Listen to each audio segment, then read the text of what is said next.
Hey guys, thanks for checking out the Bucked Up Podcast. If you wouldn't mind hitting the like and subscribe button, we have new episodes coming out every Monday and Thursday. Let's get into it. It was at this moment that he knew. He bucked up. Now you fucked up. Now you fucked up. Now you fucked up. Now you fucked up. Now you fucked up.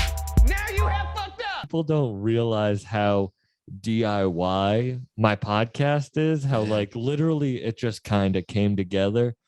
But when it's a self-help podcast and people don't realize that, but I want the self-help to be like, if I can do this and have the experiences I have, then like anyone can do anything, really. Like 100%, man. It's clear too. It's like what you've kind of gotten moving from just an idea to now, like especially in the time of the world we were in. It's like really impressive, bro. So it is, no matter who you're interviewing, it is a self-help like guide in, because they're all doing unique stuff, and a lot of it is independent based.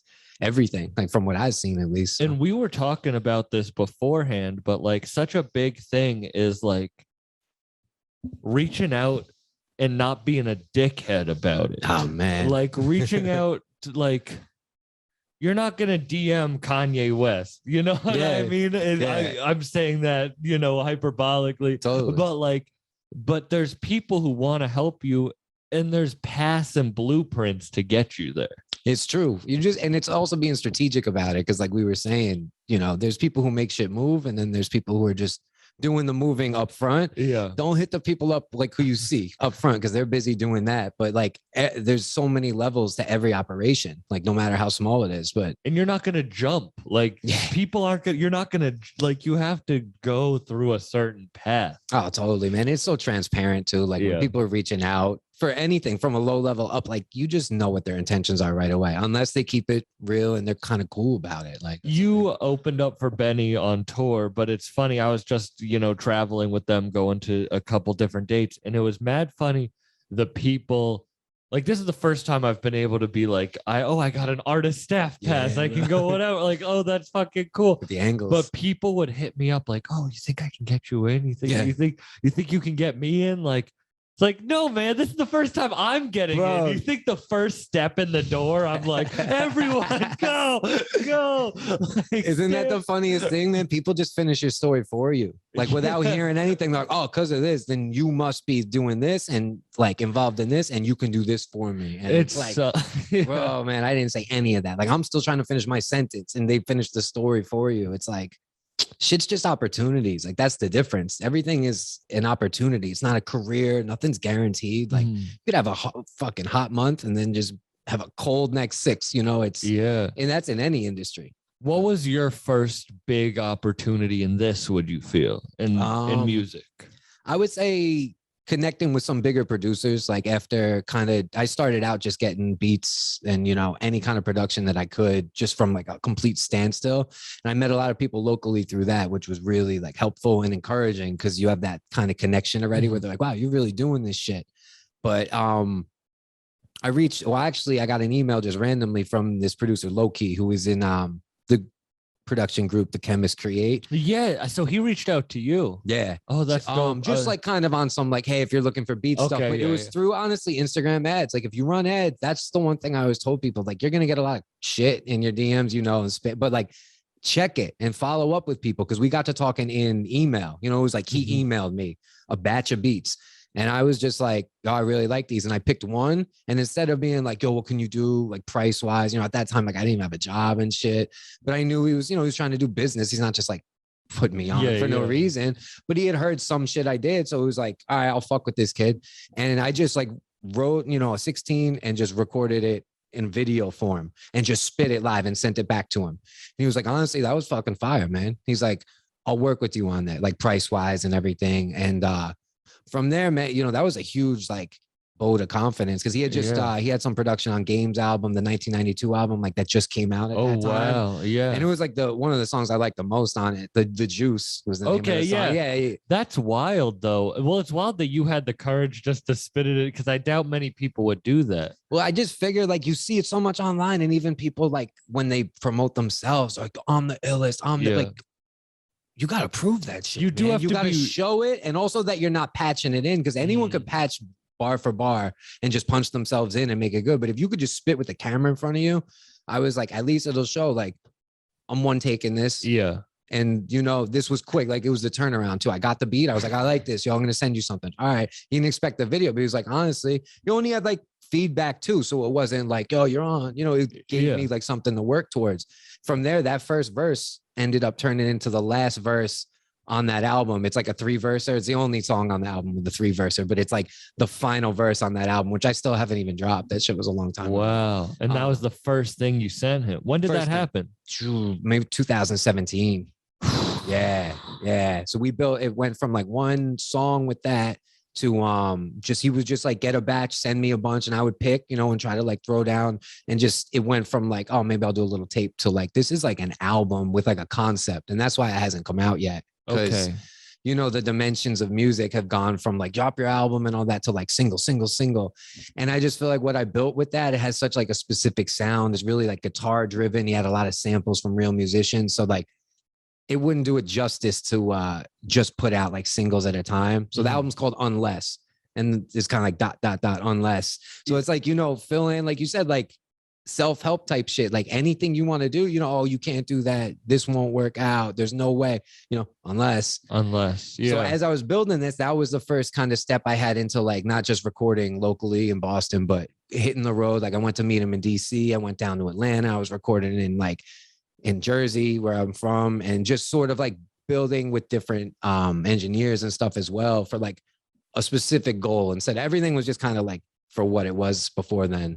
It's so funny. I would, before, if you had told me that story maybe like 4 months ago, I would have been, or maybe long, I'd be like, you haven't dropped, like you were sitting on that for fucking 5 years. What the hell? I know. But then you look at like Conway's God Don't Make Mistakes. That shit took 5 years to release on some real shit. And he was 40 when his debut album dropped, you know. It's really like inspiring to know that shit too, because you do put, everyone puts a time frame and pressure on themselves in that sense, where you're like, oh man, I'm running at it. But like time's just kind of, it's just a construct, man. It seems like really cliche to say, but it really only is what you make it. And then you factor in like, I kind of had a lot more momentum going with like going and doing some shows before COVID. And then once COVID hit, like we were dropping like the beginning of that year. Like that was when the album was going to drop and it was ready. But then I was like, what am I going to do? You know, and then so much stuff happened in between then. And then I got in a good rhythm of dropping singles and like recording out of my apartment instead of going to the studio. So it sort of like changed the frame of it. But it's just, those songs have been performed live. Like I performed them in Atlanta and DC, like doing opening sets for people. And do you want, like, do you go back and change it? Do you leave it the same? I'm probably going to remix them, if anything else. He hooked me up with like a really dope engineer and producer too, J-Rob, out of DC, because Loki's from DC originally. So he's like kind of like a legend. Shout out DC. I was just there for the first time dope in a while. There. Yeah. It's really cool, man. I've done like a couple studio sessions down there and a show at the Howard Theater, opening for Benny actually. Oh, that's awesome. Like the Plugs I Met tour. So like DC's showing me love, and it is a tough place down there for sure. You know what I mean? Like, but I remember going into those studio sessions and being like, damn, it's cool to be here where he's from. You know, he brought me into one of the studios where he was like sort of like, you know, G at, and it was I just put it down. I don't even think those songs are on the album, the ones I did back then. But you definitely like over time your ear changes. Like, dude, where I was at spinning those, like I was just getting any studio session I could. Where that's what I mean. Like you've probably changed a lot in those 5 years. So is it tough to go back and be like, it's weird how you can remember like where you were at mentally, like confidence wise, and just what's going on with like life at the time. And you hear it in your voice almost. But I kind of want to keep it authentic with that. Like I want to mix it different probably. But I think I'm going to keep all the same takes, because then I'm just going to keep doing this fucking album forever. You know, I'm probably just going to keep redoing it. Yeah. So I like where it was, because that was my mentality. And it's weird. The weirdest shit is when you listen back to stuff that you like proclaimed in your music and then you're doing it, you know, just sort of like triumphant shit that you're just blazing in your fucking apartment, like writing lyrics. Do you have like any examples? Oh man, I would have to get back to that. But just, no, but that's cool. I do feel that. And I just did, like, not to put you on the spot, because I don't think but I was thinking, I wrote this on Facebook the other day. Or maybe yesterday I think I wrote this on Facebook about getting off tour with them and then being like with an ex who was like, you're too obsessed with Griselda.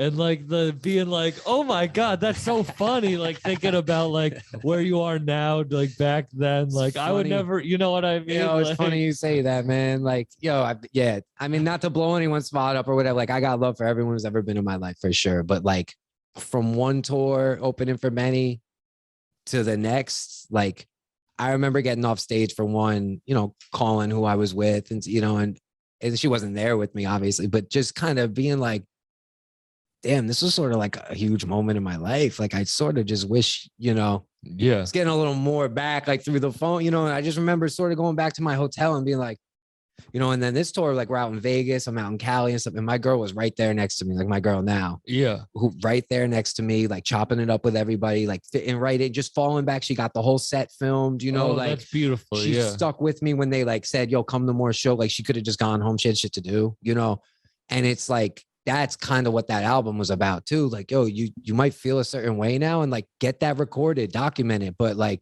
if you mean what you're saying, you might end up somewhere else. And like, just to have those experiences of the shift of like, damn, what, and to have real people support you. Yeah. What are they? They say you're a combination of the 5 people that you spend the most time with. Yep. And that's a real thing when you hang around with people who don't believe in you or just talk negatively about life or about other people, or it drains you and it makes you feel negative. And then you have to have people who support you, who support themselves, who support like, and that's a big thing, man. People want like their plan to be emulated by your plan. Like no matter who it is, friends, significant others, like whatever, like if they have a plan for what they think they're doing, they want to know yours. And sometimes like, as artists and like performers and shit, you're just flying by like the wind, you're just kind of like, I feel like it's right. I feel like it's going, but like, I don't know. I don't know. Like, I don't have a time frame, but like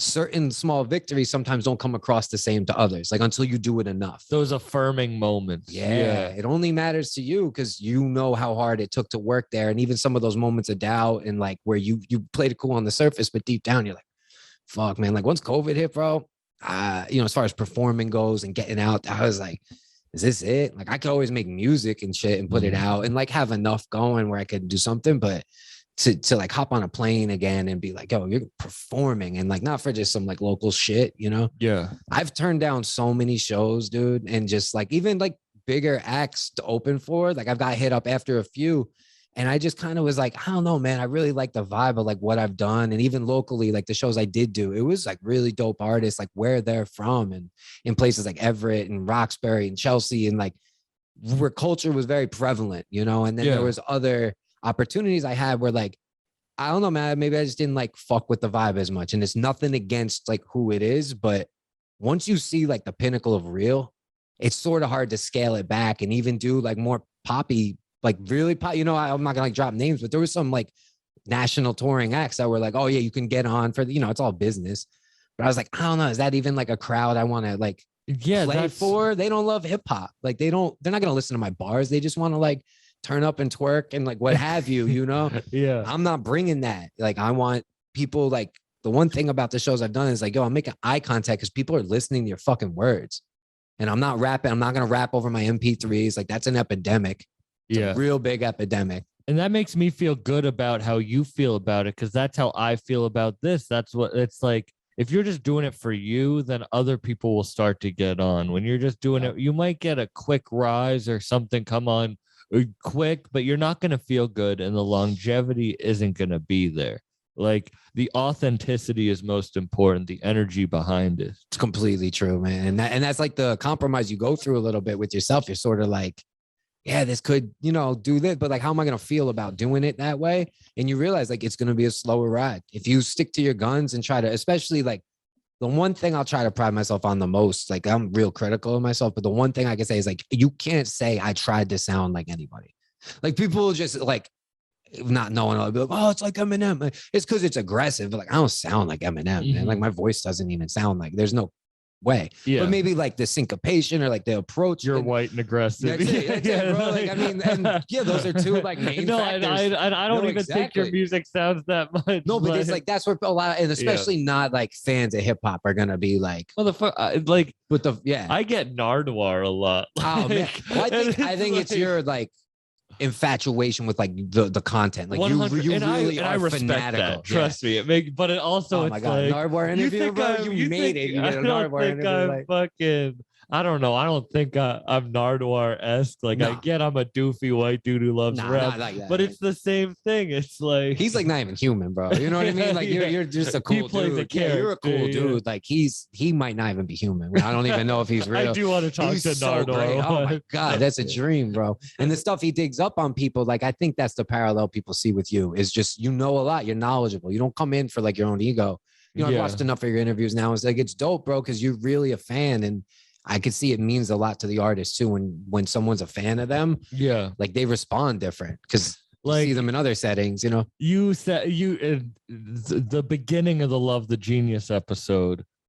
I could tell she didn't know what to expect. yeah. And then I asked her a certain question. And she was, "Oh, this is just going to be a conversation." That's cool. And I was like, that's a perfect pinnacle moment of what I'm trying to go for. It's because, like, Yeah. I don't have anything prepared. I listened to a lot of your music, like, in preparation to this, and thanks, I really man. Like, I like. didn't even know if you were gonna do that. No, shit, and I really enjoyed a lot of it. And I was, but like, I don't prepare anything because I just want to be a human connection energy thing. Like, from the second we walked in, we had a good conversation in the hallway. Like, you knew comedy. It was comedy. like, Yeah, it was dope as shit. That's how I know you're a real dude too. It's like you're in the comedy world because I give you guys the most credit as far as performers go. And this was always my reasoning because people are like, I could never sing, like rap or sing. I'm like, yeah, but guess what? If I fuck up, the beat's still playing. Like you're with a band, like they could just play and you could be like, oh, it's a technical issue. You know, you guys like forget what's going on. It's fucking dead silence. And you can be like joke, punchline.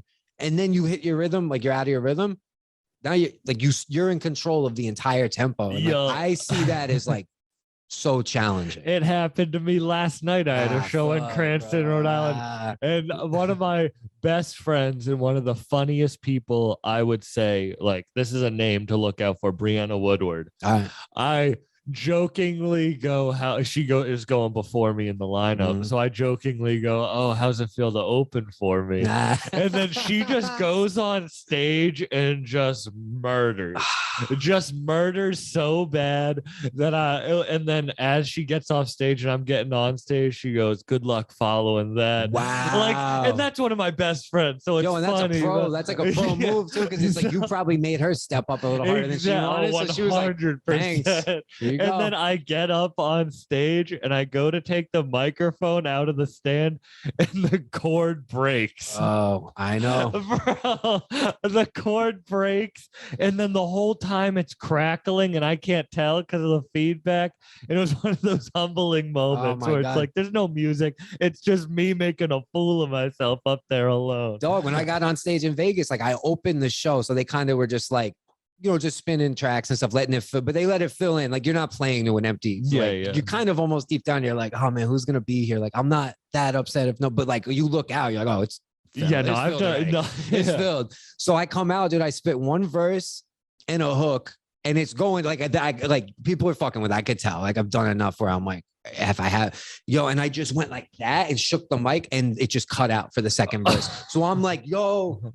And like, I'm looking at the DJs, like, it's not me. So I guess I shook the battery or like the battery died. Something happened. And I'm like, but as I'm walking over to give it, I'm like, is this how it's going to go down? Like after all this, it's just the mic's going to cut out. Like, here's my sign, bro, get the fuck out. But like, I turned to the crowd and I was like, yo, I'll spit it a cappella. Like, don't worry. And then it's like, dudes were like, you know, hard ass dudes were like looking back at me like, yo, spit your shit. Don't worry. And they're like banging their chest. I'm like, all right, cool. I was like, I'm gonna be back in 1 second. And we came back and smashed it. But like in that moment, I'm like, is this really how it's going to go down? You know, like one little technical difficulty. If you're not prepared for that, overcoming like a little adversity, bro, you could just crumble. Oh, and that's where it's the opportunity, but can you handle the pressure of an opportunity? Like you have to.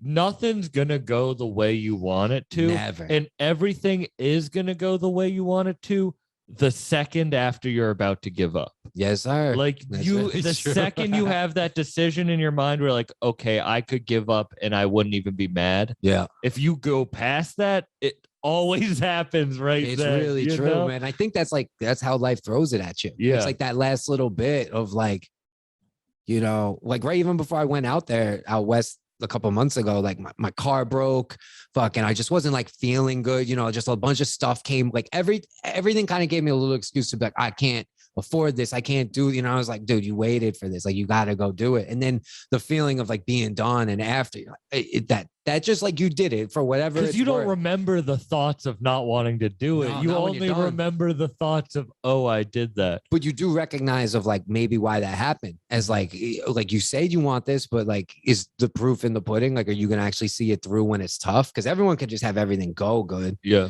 But when it's, when there's a little challenge up, like that's when you really see if this is even worth all your energy that you claimed you wanted to use. It's so, and it's, I've been in this like, and it's everything's going well. Like everything's going well with work. Like the podcast is doing well. My comedy's doing well. I'm very happy, but I have this like unfulfillment of like, I'm lazy and everything else. Like I've been gaining a bunch of weight. Like this morning I stay in bed till like 11 watching Netflix and then go smoke. And then it's like, that fulfillment's a real thing too, of like taking care of yourself. And that's like it's hard. Like it's, when you're operating at that optimal level, like, I try to stay, I came up like in boxing and like, I've been a trainer for the past like 12 years now. Yeah. That's why I bring it up is because so I really know like when you fall off and, cause it's sort of like, when the burden of proof is like my clients or my fighters and stuff, like you feel really guilty about yourself if you're not putting on as hard, because how could you ask the most out of other people? Like if you're not doing it. So it's like, that was even a part of like, before. Can you repeat that? Like, how could you ask the most out of other people if you're not putting in, your honest end of it? But like, I totally understand it from the flip side. Like you said of, cause you're traveling a lot, like that shit is exhausting, bro. And you don't just bounce back that quick. Sometimes like flights and stuff take a lot out of you. But then you're eating unhealthy. You're eating fast food. It's the only thing open. And it's like, it's funny. I was like, ew, I don't want to eat a salad from 7-Eleven.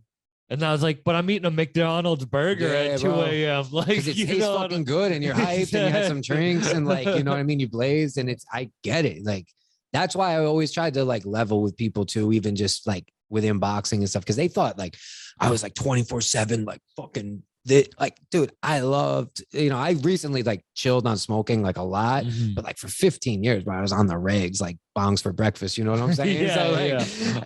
They wouldn't know that because I kept it kind of like just separate, and even like creativity and music and like skateboarding and shit. I really just sort of like only presented myself as like this. So they'd be like, oh, but you don't understand what it's like to like want peace. I'm like, I fiend for it. Like, I can't wait for my cheat day. I can't wait for those days. Like, but you have a strong will for that. Yeah, for the most part. But like, I understand what it's like to be like, fuck it, man, I'll get back at it. You know, like I really do, especially when you're, being like creative, but you have to stay up late. Like sometimes inspiration knocks at weird times and you're like, you're not going to get a great sleep schedule. And then you still got to go up and do your day and do like regular shit. So you end up in that compromise of like, am I doing the most for like my creative side, which sometimes isn't the healthiest, or like you're on your health game, but then you're so fucking tired from being regimented that like you're not as creative. Well, that's like when I started the podcast and things weren't going so well. I was running a 5K 5 days a week. That's really good, man. Yeah, I was really good. I was a lot thinner than I am now. Like I was like probably 50 or so pounds lighter than I am now. And now like the podcast goes well, but as I said, like I'm on the road. So it's like, damn, I can't. The idea to me of running a 5, like I don't even know how I did that. I was running 10 miles a day. I would run 10 miles a day and then the next day bike 40 miles on that thing. That's dude. That's fucking impressive, man. It was also because I was heartbroken. Like it was because I was heartbroken. So I was like, I'm just going to do anything. What's a better motivator than that, bro? If you got something to think about while you're doing it. No, I look crazy running because I'm big. Well, I'm saying you got a big frame. So like running is not easy, man. I can see the bike a little more, but like, yeah, that's taxing on your body too. So don't beat yourself up over that shit. Like, sometimes, and it's really like, it doesn't have to be crazy workouts or crazy amount of times in the gym. It's just the consistency of like, if you let 2 weeks slip, then you kind of almost have to always start over. Like, unless you're like freakishly like strong and shit. Did you have a good routine when you were on the road? Actually the first few tours, like I booked, or the first few times even I went to just go do like studio sessions elsewhere. Like it was purely because of nervous energy. Like, what am I going to say? You can only walk around the neighborhood so much. So like I would walk around, but then I would just like work out at the hotel and I'd make sure they had a gym. Like the first show I did opening for Benny in Atlanta, like in 2018 or whatever, like I worked out like a couple hours before I went over for sound check. Cause I was just sitting like watching YouTube, just like stressing, you know, I wasn't with anybody. Like you're just alone in your thoughts and you're like, dude, is this going to be like the best or worst night of your life? Like it's all up in the air. You have no fucking idea what's about to happen. So it was really good to get that out. I remember just going back and like, thank God I did that, you know, because it's like, it was always what I resorted to. Because again, you don't remember the sitting in the whole YouTube. You remember, oh, I just had a good workout. That was it. And it releases just that kind of like stress energy. That's like, it's built up in your muscles, man. Cause like we're supposed to, as humans, do shit. Like this stuff didn't exist prior. You know what I mean? There wasn't like you went out and gathered shit and lifted shit and made sure you weren't going to get eaten. And like, that's all in our genetics still. So if you just sit around, like that's probably what makes more people feel worse than they take into account. And then it kind of snowballs. Because then I'll realize, oh, I just had more energy because I was forcing my body to exert more energy. Yeah. So then it would create more energy like a fucking crank battery. It's exactly you know? And it's like your brain's the biggest muscle you have, though. So it's like if you're training your brain to respond a certain way all the time, like you're in that mode. But the second you give it that slack to like, and it's same with like working and just staying consistent with creativity and all that shit. Like if you give it that slack, like I'll take a day off, I'll take it, like that could snowball into a lot of days off. Why did you stop smoking as much? I honestly just like one day I just woke up and didn't want to. And it seemed like I didn't smoke a lot. Like, you know, how people just like be blunt after blunt. I just smoked often, I'd say. So like, no matter where I went, if I even just went on like some random trip, like somewhere visit, like we just found me. Like I didn't like outlet. It was just like someone would be like, oh, you want? I'm like, yeah.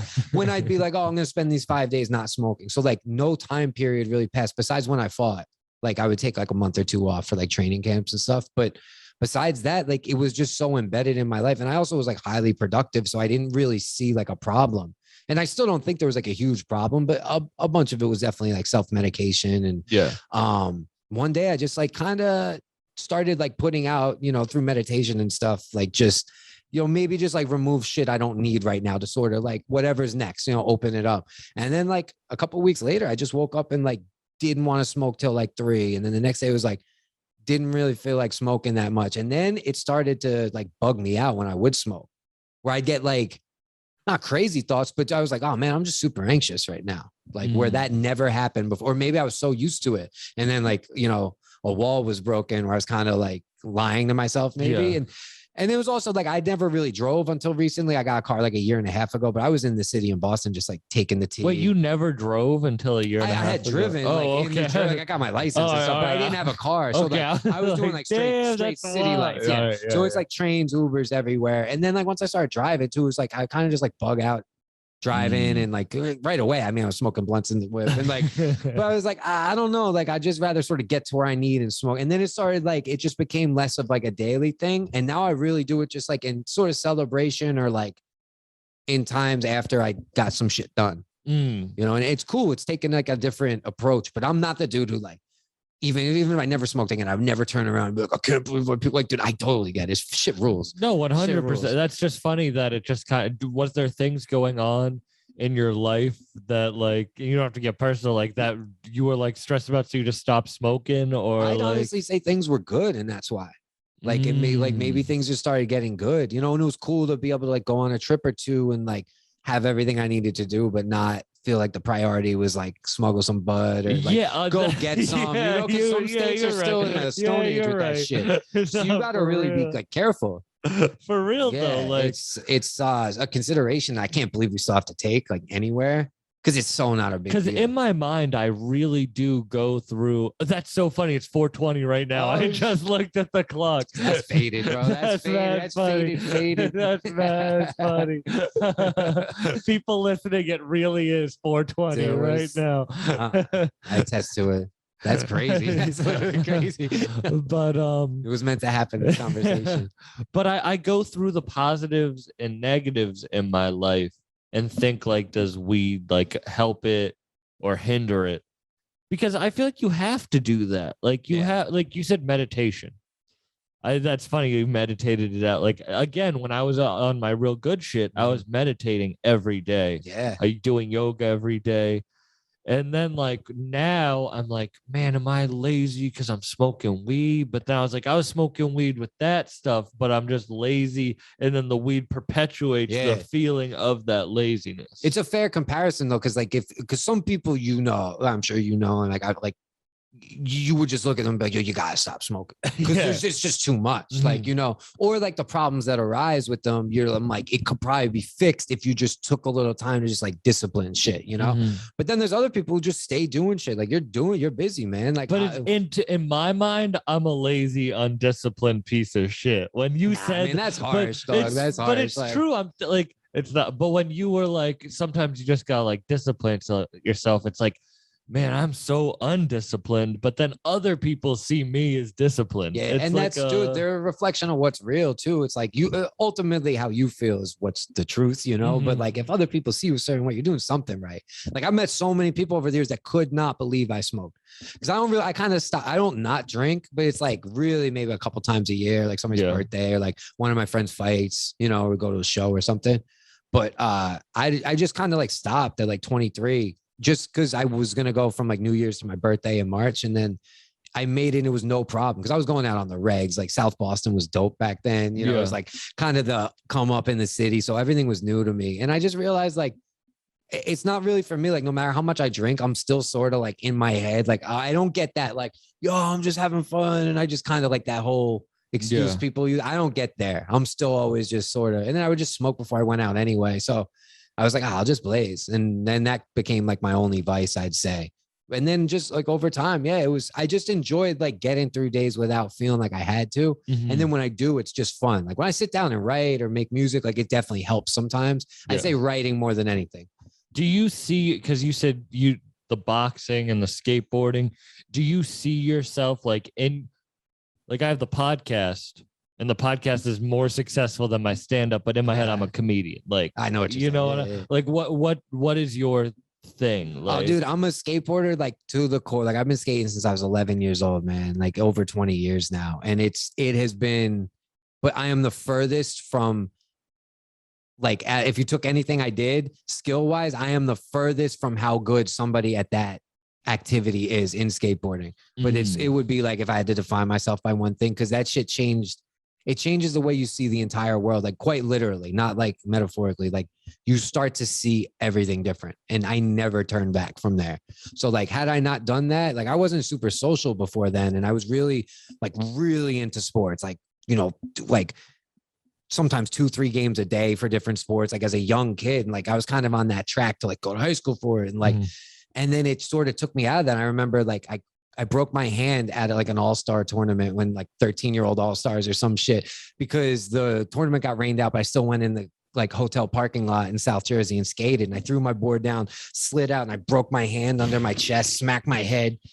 And like, I just remember coming back to like my coach for the regular season. And he was like, if you just want to ride your skateboard, like just do it. Don't worry about it. And he was the first coach besides like some of my soccer coaches. My dad was actually my soccer coach young, and he was super cool. There was one day I remember I was out skating with my friends. We had practice that night, and I was like, I don't want to go to soccer practice. And he was like, that's all right. And he was really cool about it, and he kind of saw it coming.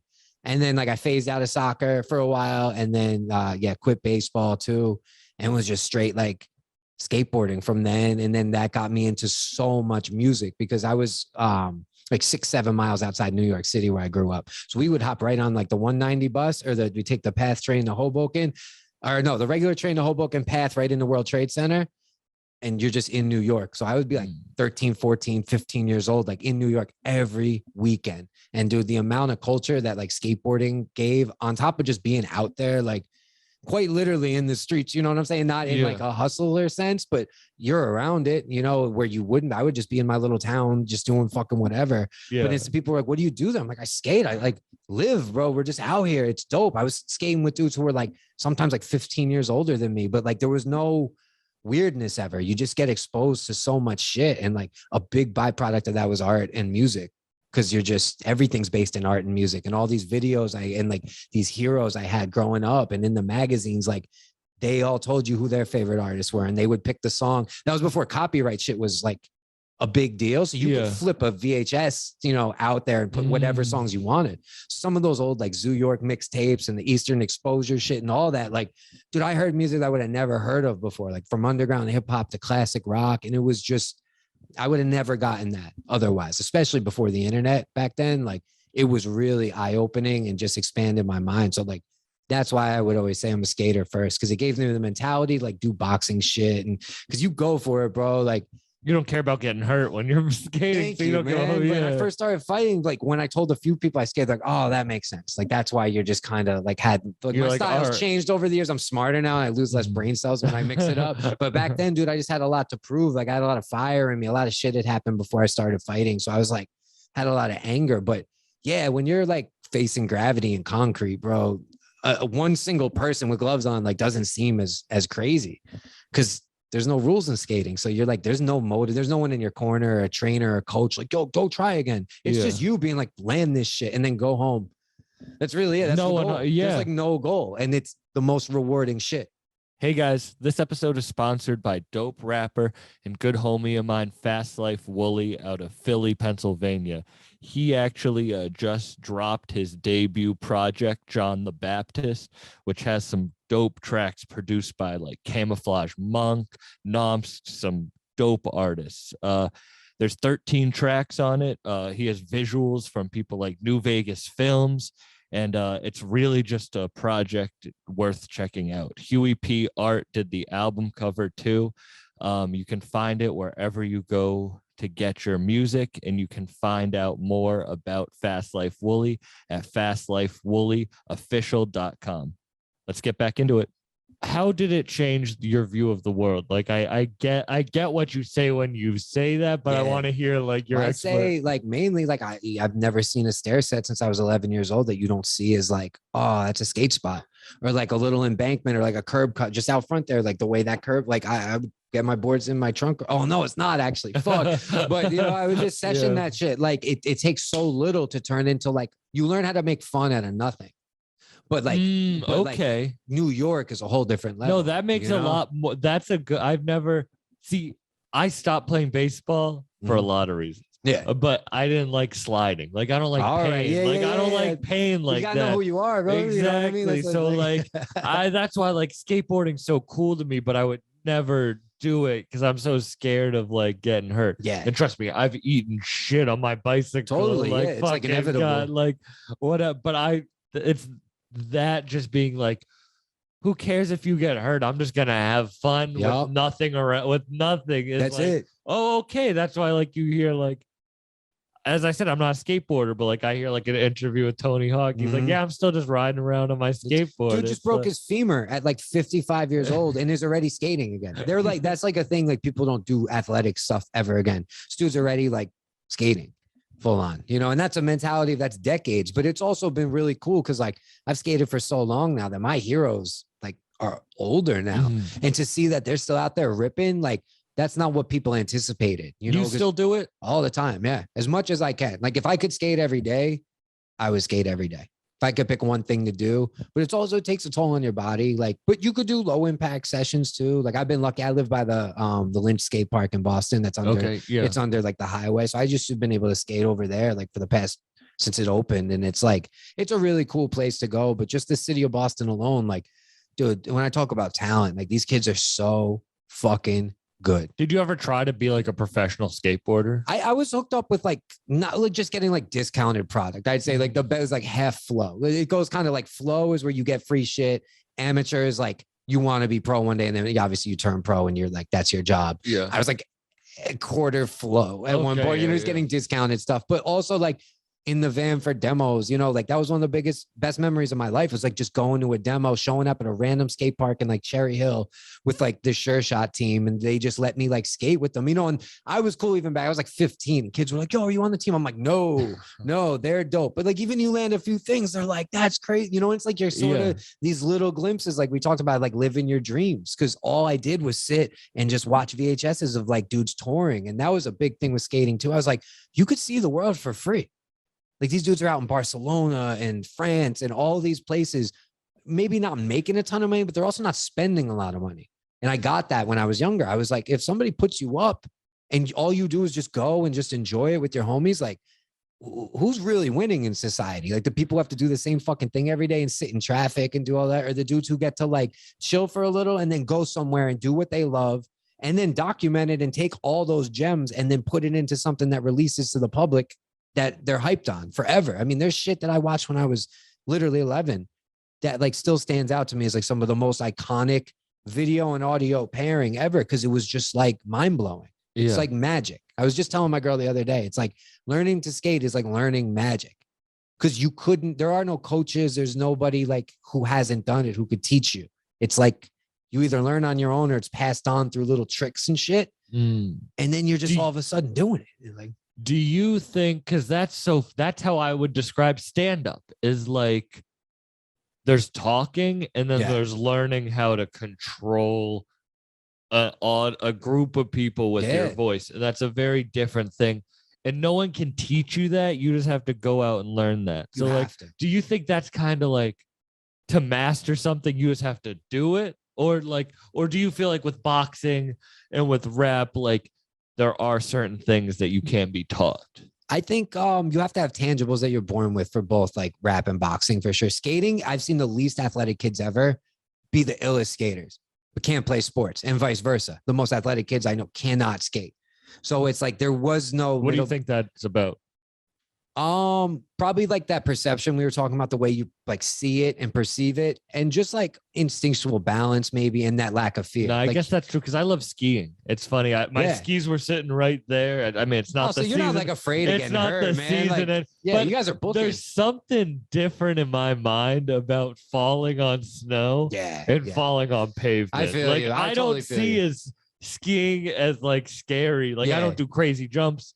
I'm a good skier though. Yeah. But it's just so funny. Like I don't see that as the same thing. But the first thing you do isn't just like keep them straight and just bomb the mountain. You know, you learn how to like control it. Like the difference with skating is if you're out, like you could still get run over after you fall. What's like the worst injury you ever had? Dude. Was it in boxing or in skateboarding? No, boxing, I've never been hurt. Like my nose is all popped over to this side. Like this whole side is over here. From the beginning, I just had bad headgear and I was just taking shots. Like, and then it just from accumulation, like one day it just popped over and it like I had like a hematoma in my nose. So I had to go get it like cut and drained and shit. Yeah. So when I'm like all done with ever, like even just training and stuff, I'll probably get it fixed. But like for now, that shit's expensive. So like I can't.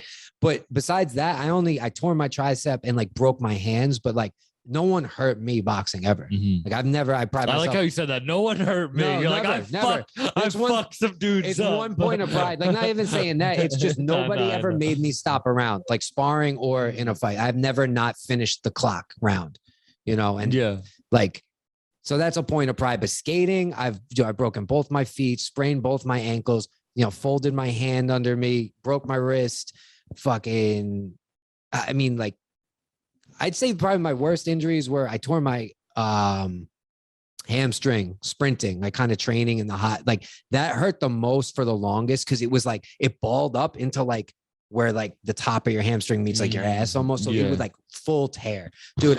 I just remember like, your hamstring's the hardest. It takes the longest to heal. It was so fucking dumb of me too because it was so hot out and I was so dehydrated. And I was like, just one more. You know, that's because sometimes that hard nose mentality works so against you, and you're like one more sprint. And that sprint, dude, it was like up in my like my stomach was like out for. I remember we went to a concert like a couple weeks later, and I was still like limping. It was just like horrible. That was like a long running pain. The wrist was really bad. I broke that snowboarding. Skate injuries, like sometimes it's just like your elbow's swollen for so long because it's just like I have trouble with certain like grip strength exercises and stuff because I've broken my hands between boxing and skating so many times, or like not like I went to the hospital for a lot of. I had so many x-rays by the time I was like 16 and I was like, this can't be good for like my body. So I kind of just stopped getting them unless they were like really necessary. Yeah. So it's just like little things I would like self-diagnose, like my fingers all crooked and shit. Just broke like little nicks and knacks, but like it's enough, you know. It took me out for a while. So yeah, I'd probably say the hamstring was the worst, but that was just from running. Skating, probably my hand swelled. That was really bad. It swelled up pretty bad. And then ankle stuff is like awful. I started high school on crutches. like first freshman day, you know, like you're already a freshman, you know, whatever. I'd come with my fucking I started high hair. school with frosted tips. There you go, bro. I was gonna say, which one's more embarrassing? I don't know. Comment below. Well, I had like 40-year-old mom hair. I had like long hair, but it wasn't like cool long. So I was on crutches and just like I fucking used to have platinum blonde, like wavy hair. And so when I went to high school, I was like, I kind of want to dye my hair blonde again. Yeah. And the woman gave me frosted tips. God, bro. And I've never fucked with my hair since. You might have had a harder time than me on the crutches, though. I remember throwing the crutches to the side, though, and being like, I'm just going to walk this out. I just walked it out real slow. But people were like, fuck's up with this kid? You know?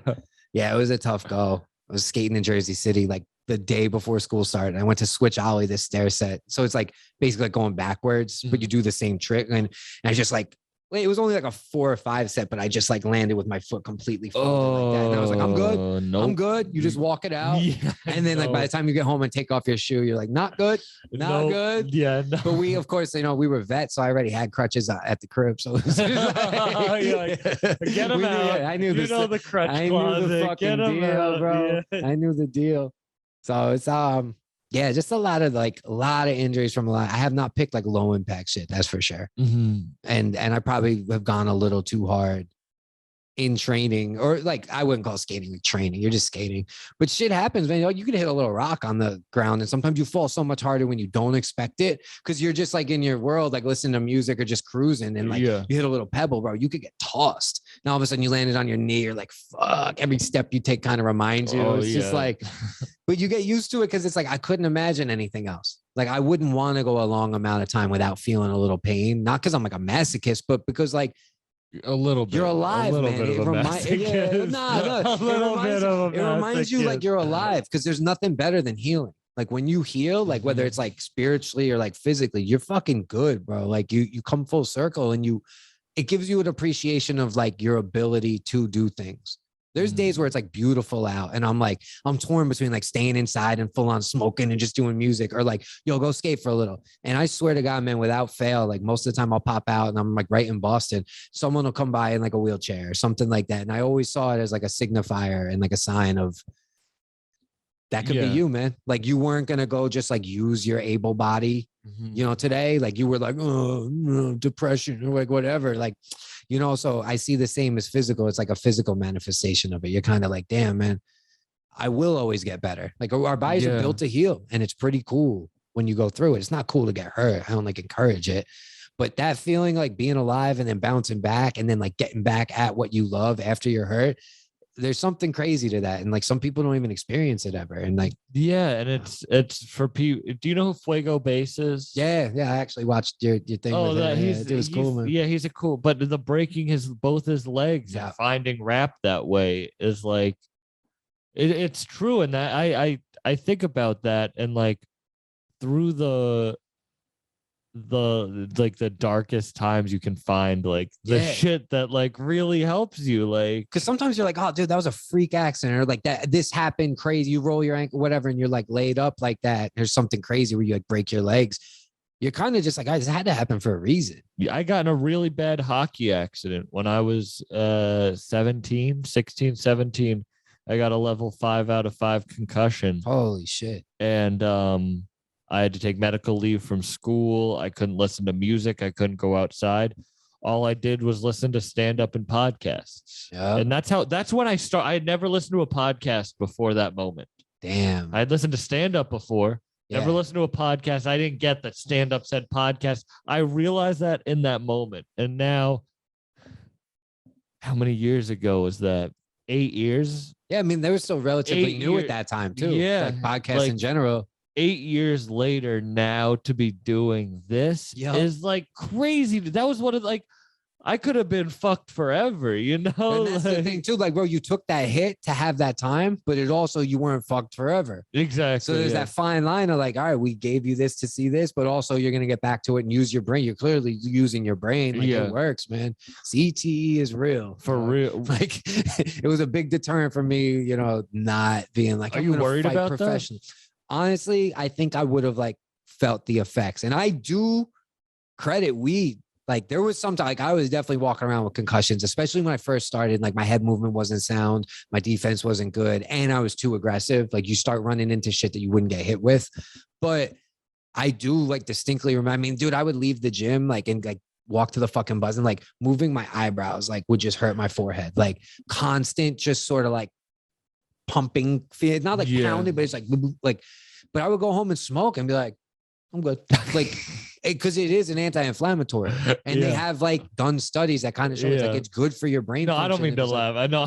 Totally. It's like, but I'm saying like, thank God. You know, I wonder if I didn't do that and I just drank or just did other shit, like maybe it wouldn't have been good. But like, I feel like it was healing in those times. And then I started like obviously learning how to not get hit as much. So it's like that's a big thing too. But yeah, obviously like, my mom was like super concerned about that, you know, and just like you do a lot of work and other things, and all of a sudden it only takes one. I mean, it only takes one. Like, you know, it could be different forever. So it's like, that's why just all my respect goes to fighters who fully dedicate their lives to it. Cause I encourage people, like, if I'm going to help you, that's what's up. If you want to do this, you have to really, really like, there's no 1 foot in and out type deal. Like this has to be your everything. Cause one like little slip up or just not taking it, you know, as serious as it needs to be. Cause like, it's not like other sports. Is it hard to have everything? Because I feel like that's like music and how you said skating too. Is that, or do you like having like? Well, skating's just like I've had a fight where it was like televised, you know, it was like at the gym where we trained. It was like a big event for like a show and shit. I lost a split decision, which I did not fucking lose. I don't give a shit. I won that. But anyway, I beat myself up over it. I rocked my locker after it, punched it, broke my hand, went home, ordered a pizza. And I was like, I'm not just going to sit here. And I grabbed my skateboard and just went out and skated. Same night as the fight. Like, you know, you do the whole training. Yeah. And like that to me is what skating is. It's always there. It doesn't like when you do music and stuff, dude, you're gonna have ups and downs because you're like, they're like your children. You know what I mean? You go back and forth with each song, all that shit. But skating is like, it just has like these open arms, and it's always there for you. So like, I don't see it as like, it doesn't fit into the competitive or the like have to do type deal. It's just how you see the world. And it's just something to always do. That's like non-judgmental. Like I could not skate for 5 years and still go back and like be welcomed with people at the park. You know, it's different where like you fall off in music, you don't box for a while. You're going to feel the fucking difference, like in a lot of ways. Yeah. So it's like, it was always like the great balancer, but there's a lot of times I couldn't skate because I was in a training camp or like didn't want to get hurt. Cause like, say I broke my foot or something, I wasn't making money as a trainer then because I can't fucking move, you know, totally. I didn't have a car, so I'd have to walk to the bus. So like, yeah, I've limped it out a few times, but luckily like I was able to skate and never get hurt and prevent myself from doing shit. But to not like be in competitive fighting or have all that now is like dope because then I could just go for it. And like, yeah. When's your? I can't believe we did an hour already. Oh shit, man! It was wild. I was like stressed, like we're gonna go like a half hour. And like, bro. This was a dope conversation. I'm really happy we had you like came over and we got to meet and have dope, this. Man. So when is your next like release? You know, so I actually meant to play it for you before. I was supposed to have a mastered mix for this new song like today, but I have the demo. I'll play it for you after. Awesome. But it's actually this producer Hum Beats, who's like a pretty big in Boston, but he's worked with like he's produced for Dave East and Millie's and Styles P and like some really dope artists. So it's kind of like I'm turning a corner now. Like a lot of shit I have out now, I put it out purely just like that Small Circle Full Circle album. That shit was recorded in like 2014 till like 2016. And I only released it like a year ago. So I just did re-releases when I finally had ownership of like my Spotify and distribution, just to be like, yo, I want to hear your first takes. Like a lot of people bury their old shit, but that song Tired Eyes on there is literally the first time I ever went to a studio. First take, like that's the take. Wow, I'm gonna go back and listen to that now. Yeah, I wrote the song. My boys who put me on, like shout out to the Dead Poets, like Boston legends. But he kind of, my man Paolo and his brother Amos were like absolute mentors for me. And like without them, I wouldn't have had beats to start, wouldn't have known where to go for the studio. Like they were so encouraging, bro. And they would have me on week after week, like just coming over to their apartment and we would just spit and they would just let me be free, like not judging. And I'd be like, oh, I wrote this. And like the flows were crazy, but like the delivery needed, you know, I would just work on it. Yeah. And then like a year later, he was like, you're ready for the stew. And like, that was the first. So that whole summer. That's cool that it was like, now it's your time. Like, because you don't want to waste your money. Like that was a big thing. You don't want to go there and just fuck around because dudes go there and try to like half-ass takes. Like, dude, you're wasting your money. You're wasting the engineer's time. Like you got to come correct. So my whole thing before I started recording at home was I never went to the studio unless I had it memorized.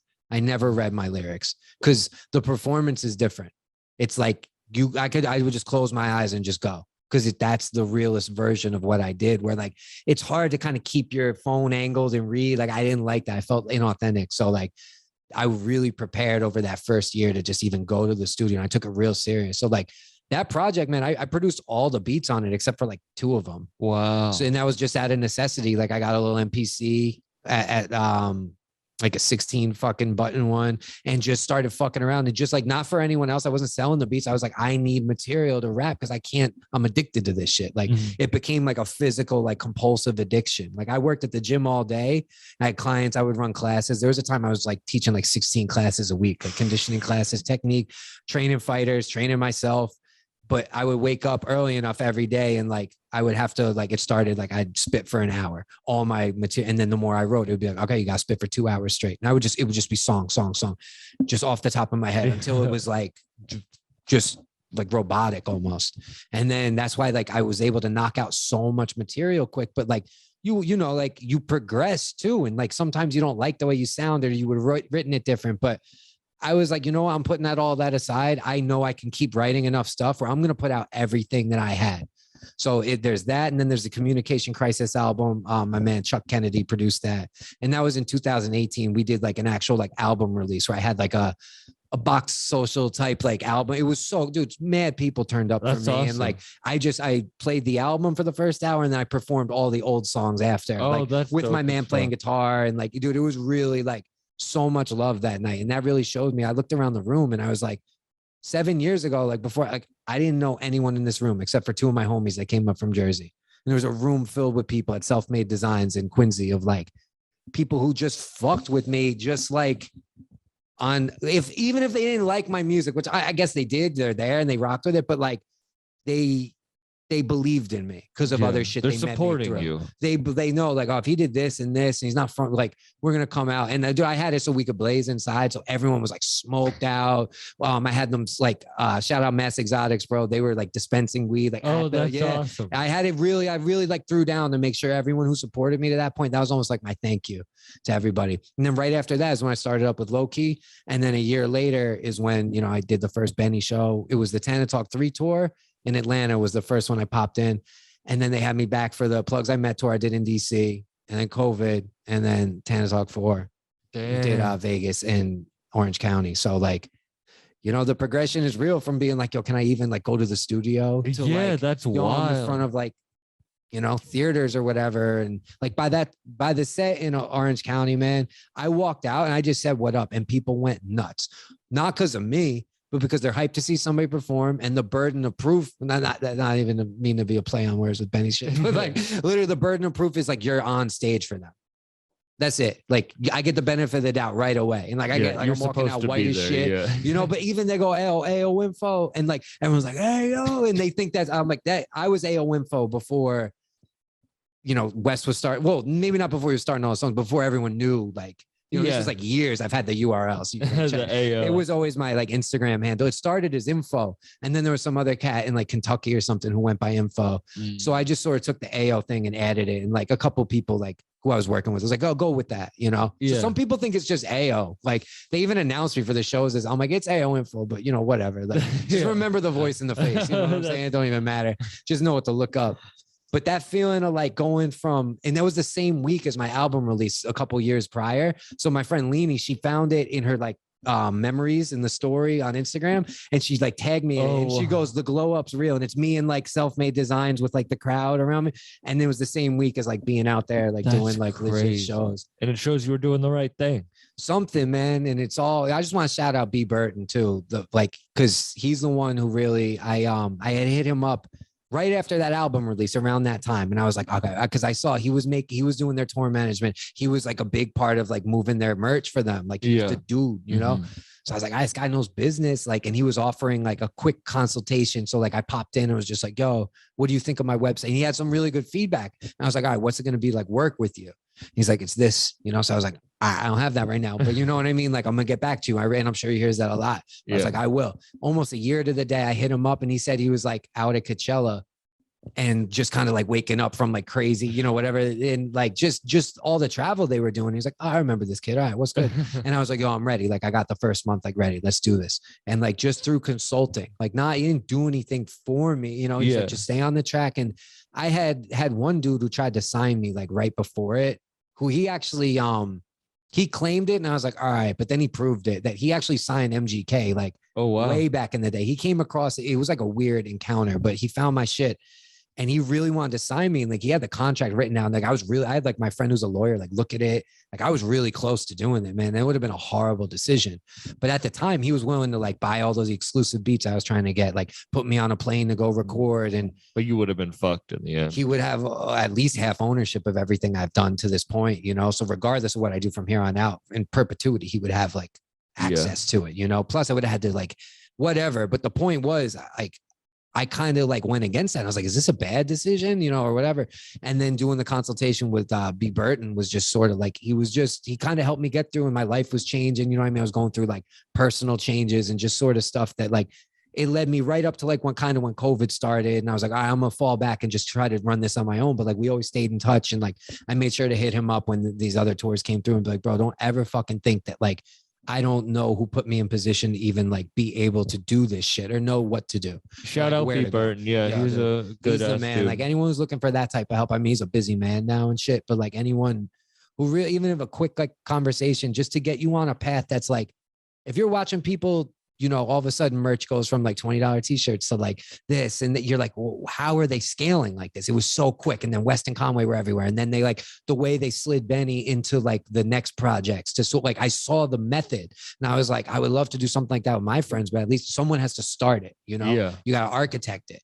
So I was just like, all right, what is like the best route for me to do this? Not for me to get beats like that and try to make like, you know, some different type of music than I'm making or change my image or anything. But he encouraged me to lean into like being a skater and like being a fighter. Cause all I was like, I wanted to like reinvent myself and be like, I'm a fucking rapper now. And he was like, bro, everything else makes you that. Like, be yourself. Lean into that. Like, that's going to be your strongest thing. And like, if nothing else, it just made me feel confident to make what I wanted and be myself when I show up places. So like, dude, all my respect and appreciation for that, because it's like, it was pivotal. That's awesome, because he is such a good guy. Shout out him and shout out Jake too. Yeah, Jake's the fucking man as well. You know what I mean? And like to see where I met Jake, you know, at that first show in Atlanta, like I remember texting when I got down. I didn't even know who he was, but B's like, he's the man. You know, like Jake, like just Jake does his shit, and like to see where they're at now, just like that quick. Like I wouldn't call it a glow up or anything. That's fucking hard ass work. Like these dudes don't it takes show 10 up. years to be an overnight success. Yeah, like everyone loves the artists and everything, but they don't show up without everyone doing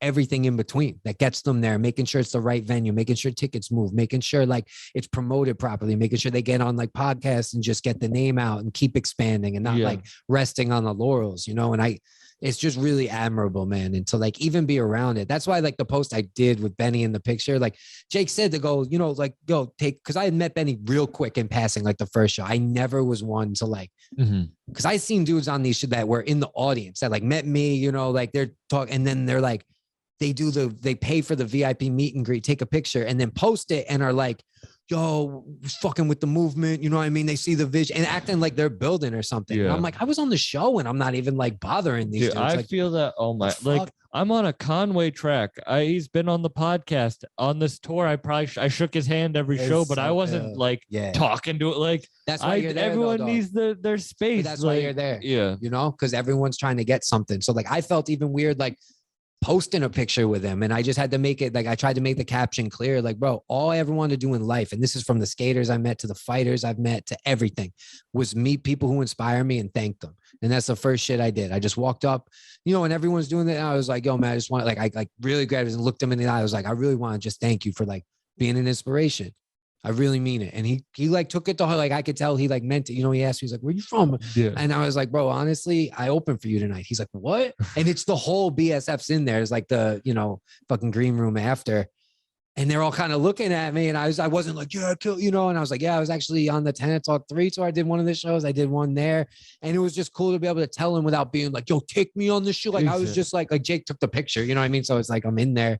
but I didn't hang around. I didn't try. I was like, honestly, bro, thank you. Like, I really like, because it is an inspiration to see where they came from and do it on their own and not have to like sell out and be a different person is as inspirational as it gets to me. And then to see it really is. And that shows true dedication. You can be 40 years old like Khan or 38 like Benny or whatever ages they are. You can, and just the grind does pay off if you continue on it. Like, and it's dope to see like even the little things. I noticed this shit because like fighting and stuff, like the change in people's body language and the way, like it's not like there was anything wrong with it, but it's like just like, yo, you become like a you go from a star to like a superstar to like from king to a god, to a god. Like, because in the minds of your fans and like what they've created, they're not my fans, but dude, I can still appreciate it and see it from both sides. I've been in the audience and I've been on stage. Shit's fucking unbelievable. Like, and so many people compromise themselves in this game, rap especially, that you can completely pretend to be something you're not 24/7 and really fool people. Like, I'm not throwing out any names or whatever, but bro, a lot of people's social media is like, it's all botted, bro. It's all botted. Like, I'd rather have what I have and just, I don't even fuck with people. I've never been like a throw emoji flames on shit. If I fuck with it, I fuck with it. You know what I'm saying? Unless somebody's energy changes, if I support something, I'll support them forever. I really don't forget that type of shit, but people's energies change when you're done collabing or you're done helping them. When it's all about So it's like, I'd rather do it the way I meant and like have all these little lanes as opposed to like, you know, trying to look like I'm a certain way and sort of playing off other people's success. Like, that's not it, man. No, you have to be yourself. It's an opportunity. Because I think a lot of people see me and they're like, why the fuck do they all like why do they do that? Like, and that's because I'm not trying to be anyone other than, and it doesn't matter who but it is like, I don't give a fuck because I wouldn't, but it is funny. It's like, just be yourself. Totally, like, bro. People can tell when you're not being yourself, even if you to yourself don't even know you're not being yourself. I'm like, oh, you're a fucking poser. You don't even know you're posing. Like, that's the biggest difference I noticed in myself this time around. This was the first time I talked to crowds and stuff in between the songs. And like, I never put an affect on my voice. I never tried to act anything because like my life's been my life, man. I've like, shit's been like tough in certain instances. I don't have to act a certain way, but it, of course, like appearance wise and stuff, you sort of like, people are going to be like, what's the deal here? You know, but like, I was able to like, before that song I'm going to show you, it's called Deja Vu. So it's sort of like the hook's like, it's like I did this already. It's like I lived this already. And like, dude, it bounces. So it was so cool to perform that shit. But right before it, I just thanked the crowd for being like, yo, you guys helped me make this happen. And like, thank you for even giving me the littlest ounce of like energy and love. But like at the same time, like I saw this already. I knew I was going to be here. So like, let's finish this shit together, you know? And like, there was times I was talking and I had to like, you could check the posts on it. Like I put them up because I don't want people to think I'm just playing to a dead room. Like I would be talking and then they just wouldn't stop like cheering and shit. So I'm like, fuck. And that's not like I'm doing like the hardest bars or like, I'm not saying this from anything besides I came out and bring the fucking energy, bro.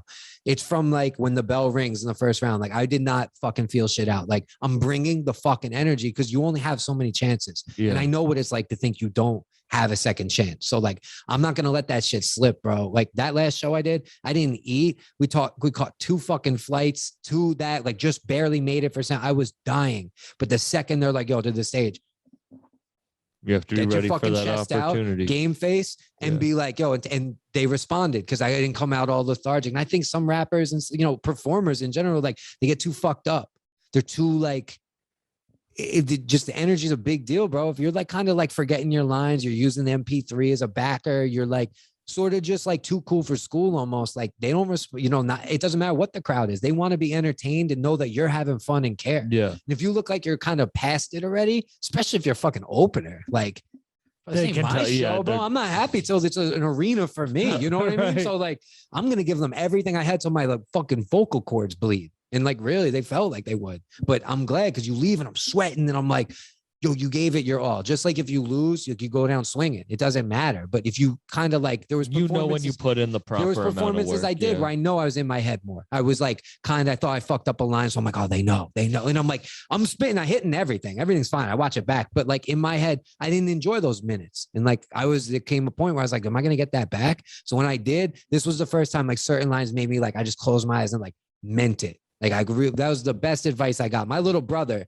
He actually does all my artwork. So all the digital art that's good, I do the ones that are bad, but the ones that are good, he does them. He's an ill artist, but he is a fucking sick rapper. And like, he hasn't rapped in a long time, but I'd say he's one of the best rappers I've ever seen live. Really, really, really was. And I mean that. But his best advice when I started this, because like, it was kind of like, at first we were going to sort of do it together, and like, he's cooler than this though. So I gotta say, like, he's the man. He's the fucking coolest kid I know. He didn't even have a phone for a few years. You know, that's how much of an artist he is. But he told me, he's like, don't even bother doing this if you don't mean it. He goes, every word you better mean. He's like, because everyone will know. So don't even do it if you don't mean it. You have to mean it. And like, just it just echoes in my head like that. A few things my man Palos told me, you know, like there haven't been a lot of people that have helped me in this game. That's why I give so much love to the people that have, because there's so few and far between that, you know, when it's genuine. Yeah. Because people helped you in the short term, but then you see what the real score is, you know. So the people who stick around are like, hit you up and you hear back from when years pass, you're like, damn, good looks, you know. Yeah. There's some people that don't even have to do with music, but are just like motivators. Like my man Noah, he used to be like Robert Downey Jr.'s like image consultant or some shit, but he's like one of the only other podcasts I ever did. He has this podcast called the No Fronts, but I started working with him. What's it called? No Fronts podcast. But B. Burden actually recommended him to like kind of start helping with marketing and shit. And like we were going into it, then COVID hit. It was like the week of. But instead of like, because I'm not big on social media anyway, so no matter what he told me, he's right. But I'm like, I'm just not going to do that, man.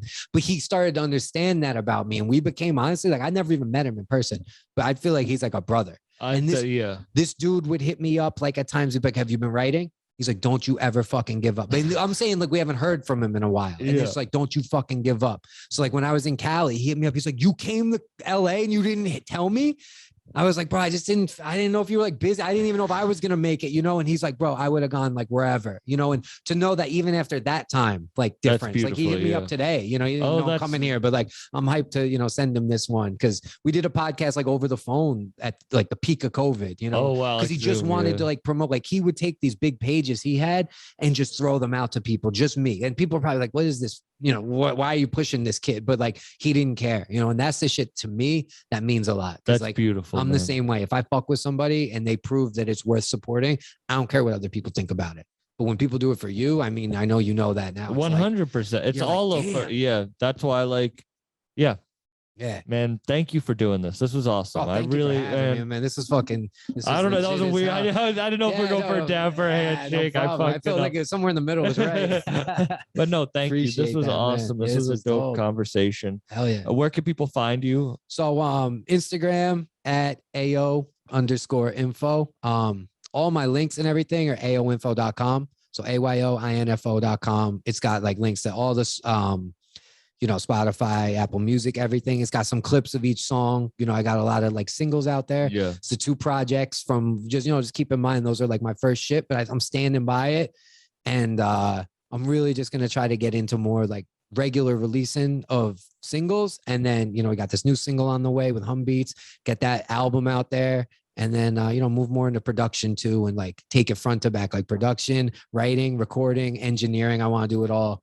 That's dope as hell, man. I can't wait to hear it. And I really did enjoy the music that I was listening to, and I can't wait to hear the song you're gonna play for me and that album. You're gonna, dude. I appreciate it a lot, Buck. And you stay on your grind, man. You're an inspiration. Like, just know it. Like, you got years ahead of you. Like, you're fucking in the right lane right now, and you got a couple lanes. So you should feel good about that, man. That means a lot. There we go. That was better than the handshake. Peace out, everyone.